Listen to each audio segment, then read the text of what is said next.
Sejam todos muito bem-vindos à primeira OCD, Orientação Conceitual Direcionada, da disciplina de Legislação Profissional aos discentes da engenharia. Nós temos esse objetivo nessa aula de hoje de revisitar alguns assuntos já tratados, alguns assuntos que nós temos lá, que reforçar ou dar uma nova pincelada para que você, discente de engenharia, possa ter uma formação integral, mesmo na área de humanas, né? A disciplina faz esse reforço, todos os profissionais da engenharia precisam saber um pouco da área do direito, né? Precisam se posicionar no mercado de trabalho, assinar contratos, enfim, toda essa sistemática será tratada ao longo das OCDs. E nessa primeira, nós iremos estudar a introdução ao estudo do direito, que noções básicas do direito para que você consiga se posicionar, né? Como eu já falei.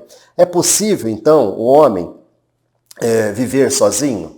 Nós não vivemos mais sozinhos, né? A gente precisa viver em sociedade. Mas como é que se dá essa vida em sociedade? Como é que se organiza essa vida na sociedade? É disso que eu estou falando, né? A vida em sociedade exige regras, normas, né, para regular as ações humanas. Nós temos que saber que existem regras e quando começa o direito do outro, termina o meu, né?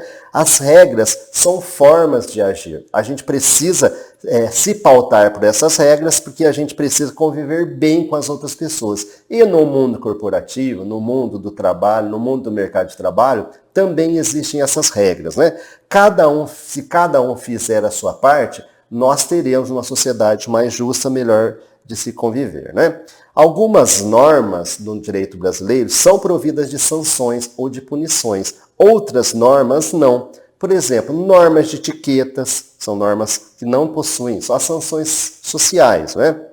Normas morais, também nós temos sanções sociais, e as normas do direito, aquelas que são as leis, aquelas que são promulgadas lá pelo Congresso Nacional, né, que tem as casas legislativas, que nós iremos tratar disso hoje também, estas sim. Se nós não cumprimos as normas, nós teremos uma sanção do poder público. É bom que você saiba que essas sanções só podem ser efetivadas pelo poder público, né? Eu não posso exercer o meu direito com as próprias mãos, tá bom? E um pouco do significado do direito, né?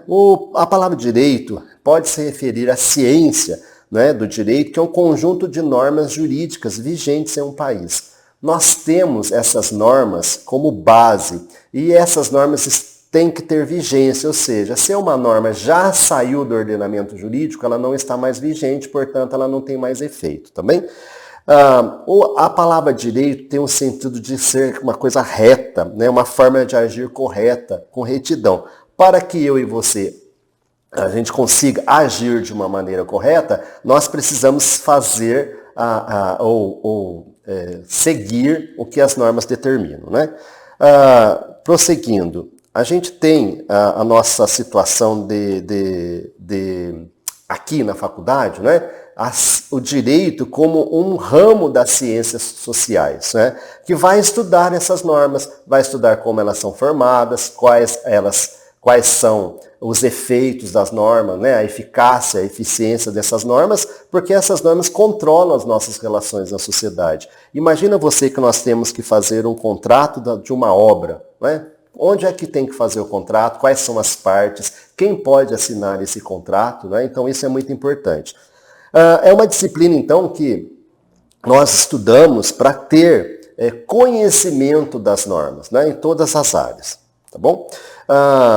Várias são as classificações do direito. Aqui para vocês acho importante trazer o conceito do direito objetivo, né, que é aquele conjunto de normas que está efetivamente vigente. Engloba tanto a legislação de cada país, não é? A gente precisa ter em mente que o direito é um só. Ele se divide em ramos, né? Direito administrativo, direito penal, direito civil, processo civil, direito ambiental, que é muito importante na engenharia, né?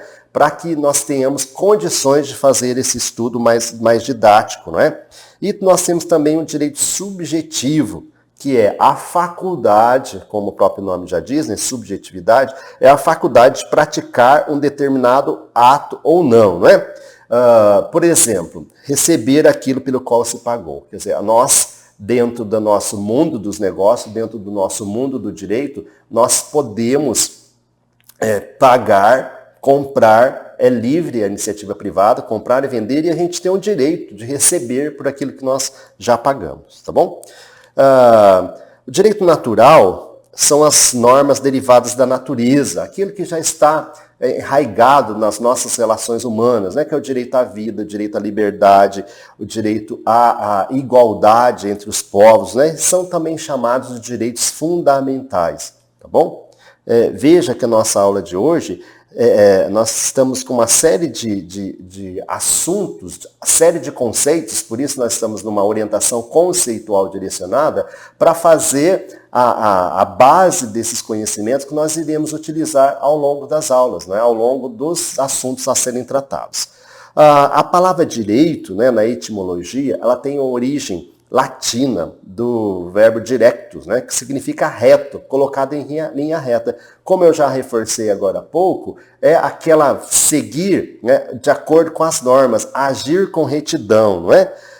E no latim clássico, esse directus tem também um termo que é o ius, não é? Que é usado para designar esse direito objetivo, que é um conjunto de normas que evoluiu para essa palavra direito, né?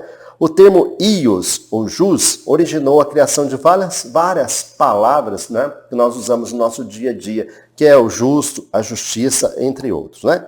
A vida, portanto, fazendo o fechamento do raciocínio desse primeiro item, a vida precisa ser harmoniosa, né? Por exemplo, você tem um terreno, você vai construir no seu terreno, outra pessoa não pode construir nesse terreno, né? Então, a vida coletiva te dá esta situação de comportamento, de vida, de convivência social, de convivência com os outros, não é? De uma forma mais saudável. Porque senão a gente começa a ter algumas situações jurídicas, não é? Nós podemos ser demandados até pelo lixo que corre da nossa calçada para o lixo da calçada do vizinho, não é? Então a vida é complexa, a vida na sociedade, né?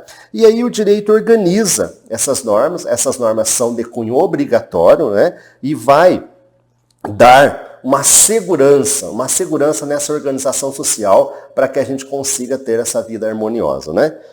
A gente fala em vida harmoniosa na sociedade, mas quero falar também desse mundo corporativo, né? As questões que se apresentam no dia a dia da engenharia também precisam ser harmoniosas, né? A gente precisa cumprir as normas do direito ambiental, as normas de parcelamento do solo, as normas as leis de todas as áreas, né? Precisam ser bem conhecidas por vocês para que a gente consiga exercer a profissão de uma forma saudável também, né?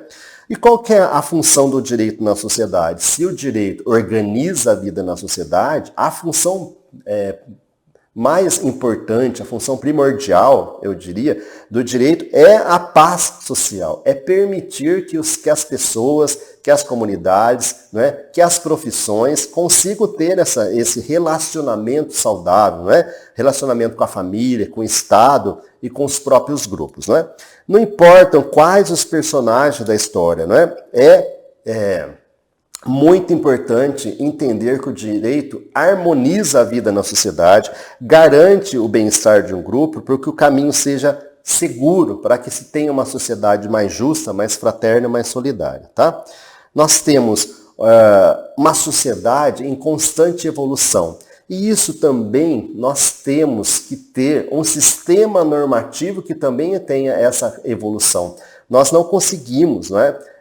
Ter uma sociedade que não evolua, ou que a sociedade evolua e o sistema jurídico não evolua também. Por isso, nosso país é um país que produz bastante norma, né? E a gente precisa conhecer as novas formas de negócio, as novas formas do direito e também os novos produtos que são advindos das relações humanas, né? Até pouco tempo atrás, nós não tínhamos um relacionamento pela web, né? Pela internet, pelo mundo digital. Então, há que se ter uma evolução também das normas para que essa convivência também no mundo digital seja viável, né? Então, a norma jurídica deve atender e construir caminhos e regulamentar um ambiente que tenha a condição de paz social, né?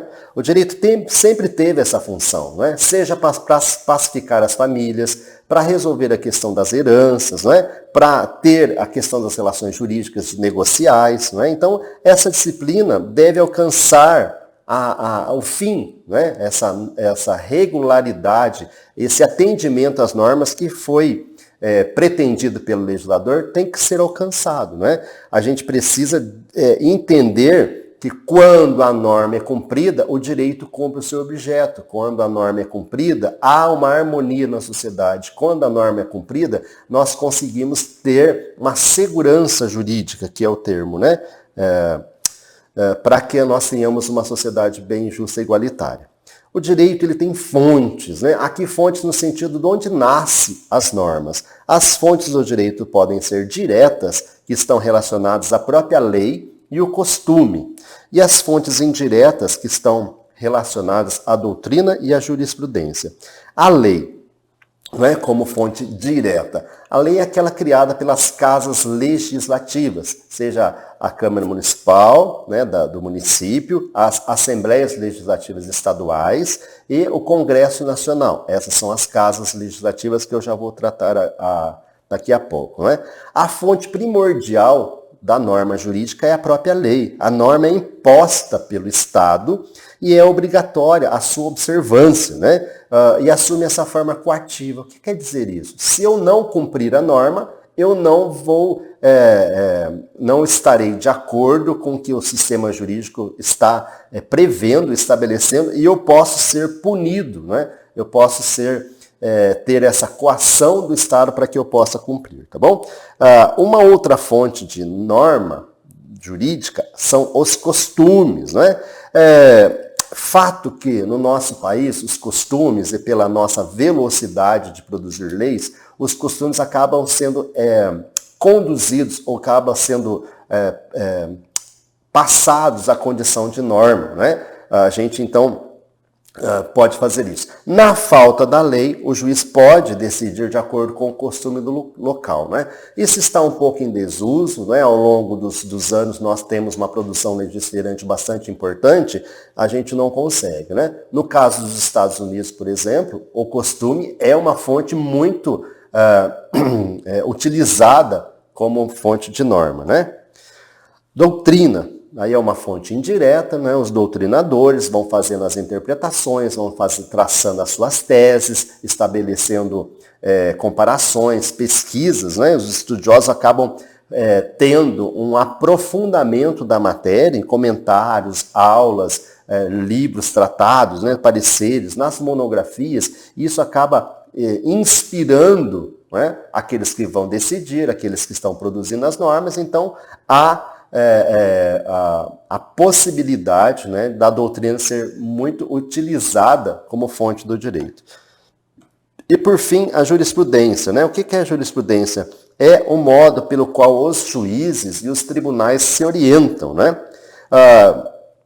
Os juízes singulares decidem sentenças e os juízes dos tribunais, que decidem sempre como são chamados de desembargadores, eles decidem, as suas decisões chamam-se acórdãos, e esses acórdãos são práticas, quando se tornam práticas reiteradas, quer dizer, eles já decidiram aquele assunto de uma forma que ela se torne repetida, então é possível que essas formas repetidas de decisão sejam utilizadas em casos, né, que também tenham essa semelhança. Então, por isso que a jurisprudência é uma fonte de norma, uma fonte da lei, para que, disciplinando os mesmos assuntos, para que tenham as mesmas decisões. E ao fazer isso repetidas vezes, acabam traçando ou apontando o caminho pelo qual o tribunal pensa. Né? Então a gente usa isso como fonte. Né? E nós prosseguimos agora, a gente vai trocar um pouquinho do assunto e se voltar mesmo para a estrutura do Poder Judiciário. Né? O Poder Judiciário, como o nosso país é um país democrático, nós temos poderes, né, que nos regulamentam, que organizam o Estado de uma maneira viável. Né? Nós temos o Poder Judiciário, assim como nós também temos o Poder Legislativo e o Executivo. Né? Essa divisão é necessária para que possa a máquina estatal, a máquina do Estado, ter um funcionamento adequado. Né? Na Constituição Federal, no artigo 2º, está dizendo assim: são poderes da União, independentes e harmônicos entre si, o Legislativo, o Executivo e o Judiciário. Esta divisão de poderes é uma forma de organizar os setores do Estado de acordo com a função específica de cada Estado, não é? Nós temos, então, aqui, a gente tem o poder executivo, é aquele que elabora as leis. O poder judiciário é aquele que aplica as leis e o poder executivo é aquele que administra, não é? Aquele que faz com que, o próprio nome já diz, executa, não é? As leis, não é? É muito legal eu dizer para vocês que esses poderes, eles são independentes entre si, eles têm orçamentos próprios, um poder não pode invadir o espaço do outro poder, e ainda a Constituição diz que eles têm que ter essa convivência harmônica, não é? Eles têm que ter essa convivência de uma forma que um não se intrometa, não se ultrapasse a linha do outro, né? Essa parte do poder, e aqui nós vamos para o poder judiciário, faz com que aos julgadores desse judiciário, eles são responsáveis pela aplicação da lei. E eles têm essa função também de resolver as situações concretas apresentadas a ele. Como a interpretação de uma norma, né? Apontar quem tem o direito, né, de alguma coisa, fazer garantir os direitos fundamentais, que os direitos fundamentais eu já falei há pouco, né, o direito à vida, o direito à saúde, o direito à educação, né, e etc. Tá bom? O Poder Judiciário, ele tem, como eu já disse, uma estrutura própria, assim como também tem o Poder Legislativo, né? O Poder Legislativo se ocupa da formulação das leis, não é? Essas leis têm o objetivo de regulamentar a sociedade. Ao você eleger um candidato ao cargo do Poder Legislativo, você transfere, você dá um mandato para ele, ele o representa na criação das normas, não é? E aos olhos da legislação, de como o nosso país é criado, ele governa, ele cria as normas em nosso nome, não é? E no âmbito federal, é o Congresso Nacional, representado pelo Senado Federal, né, que cada estado brasileiro aponta o seu indicado como representante do estado, né, e a Câmara dos Deputados, os deputados federais, representam o povo nas decisões. No âmbito estadual, o poder legislativo é assumido pelas assembleias legislativas de cada estado, né? Cada estado da nação tem uma Câmara dos Deputados estaduais e cada município, já no âmbito, né, aqui mais próximo, né, na base da pirâmide, o legislativo é exercido pela Câmara dos Vereadores de cada município. Nós temos, em prosseguimento, ainda o poder executivo. Esse é o que executa, aquele que coloca em prática as leis, não é? Aquele que dá funcionabilidade às deliberações dos outros poderes, auxilia os cidadãos a receber os seus direitos, não é? Aquele que aponta o direito, a norma a cada caso concreto, não é? E aí, lembra que eu disse que o direito pode ter a função coativa? É aqui que se o executivo não executar as leis, o Poder Judiciário pode, não é, determinar que se faça, ele pode determinar que se execute tanto ao cidadão comum quanto aos membros de cada poder, né? Prosseguindo, eu disse das fontes da lei, da criação da lei, eu disse que a ciência do direito é a ciência que estabelece normas obrigatórias para que a vida se organize na sociedade, né? E essas normas, elas têm uma hierarquia. A Constituição Federal é a lei maior, né? Todas as leis estão debaixo da Constituição Federal, ou seja, nenhuma norma abaixo da norma constitucional pode contrariar essa norma constitucional, né? Elas devem ter uma harmonia, elas não podem, né, ser desrespeitada. Muito bem. Como lei máxima, tanto num país, né, que tem um regime democrático igual ao nosso, tanto nós, cidadãos, temos que respeitar as normas, como também os governantes de todas as esferas, né? Então, a lei, a Constituição Federal é a carta magna, é a lei máxima do nosso país e também estabelece vários deveres para o próprio Estado cumprir, não é? Tanto é importante que na própria Constituição Federal tem um parágrafo, um artigo 60, que diz que não podem sofrer alterações as seguintes situações, né? A gente não pode ter mudança da forma federativa do Estado, a gente não pode estabelecer mudanças na Constituição Federal para suprimir o direito ao voto, voto direto, voto secreto, né? A gente não pode ter nada que faça ou estabeleça diferenças nos poderes, não, nós temos que manter a separação dos poderes, não há norma nem emenda constitucional que vai ferir a organização dos poderes, e também nós não teremos nenhuma norma, nenhuma emenda na Constituição Federal que vai suprimir os direitos e garantias individuais. Esse nosso direito à saúde, o direito à vida, o direito à liberdade, não é? Isso não pode ser matéria de discussão, tá bom?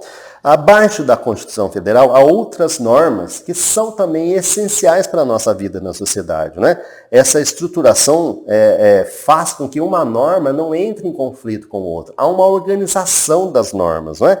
De modo que as normas não poderão ser contrárias às que estão superior hierarquicamente falando, né? Nós temos, então, uma pirâmide, né? A Constituição Federal vem no topo. E abaixo da Constituição Federal nós temos as leis complementares.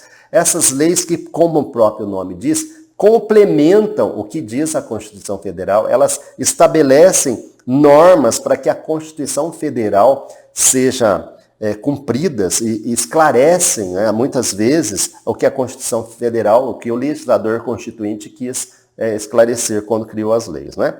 Abaixo delas, no nível intermediário, nós temos as leis ordinárias. Como o próprio nome diz, essas leis ordinárias são aquelas leis da ordem do dia. São as mais comuns. Essas estabelecem regras de convivência, não ao ponto constitucional, mas que também são muito importantes. Essas que são as mais comuns, né? Depois disso, nós temos as medidas provisórias. A gente sabe que medida provisória é algo da competência do Poder Executivo e algumas regras para que isso aconteça. O presidente da República tem um padrão, né, um parâmetro para editar medidas provisórias, e toda vez que há uma medida urgente, uma medida de caráter econômico que vai estabelecer uma política econômica, por exemplo, né, ele se utiliza das medidas provisórias, né, para que faça esse rito que é muito mais célere, né? E assim que ele estabelecer as medidas provisórias, essas medidas são enviadas para o Congresso Nacional para serem validadas em até 60 dias, tá?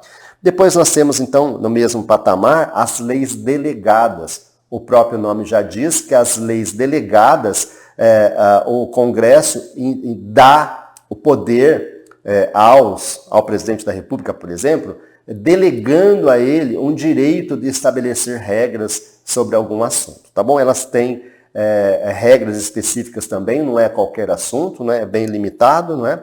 Para que não seja uma inversão de papéis dentro dos poderes, né? O Poder Legislativo é que tem que criar normas, né? Dentro também de uma regra que a própria Constituição estabelece. E esta delegação não fere o princípio da divisão entre os poderes, tá bom? E por fim nós temos resoluções, que são os meios mais simples de produzir a legislação, né, de produzir, que são feitas para elucidar alguma norma, para elucidar alguma política, algum assunto que constou em alguma norma, né, para que ele fique mais inteligível, vamos dizer assim, tá bom?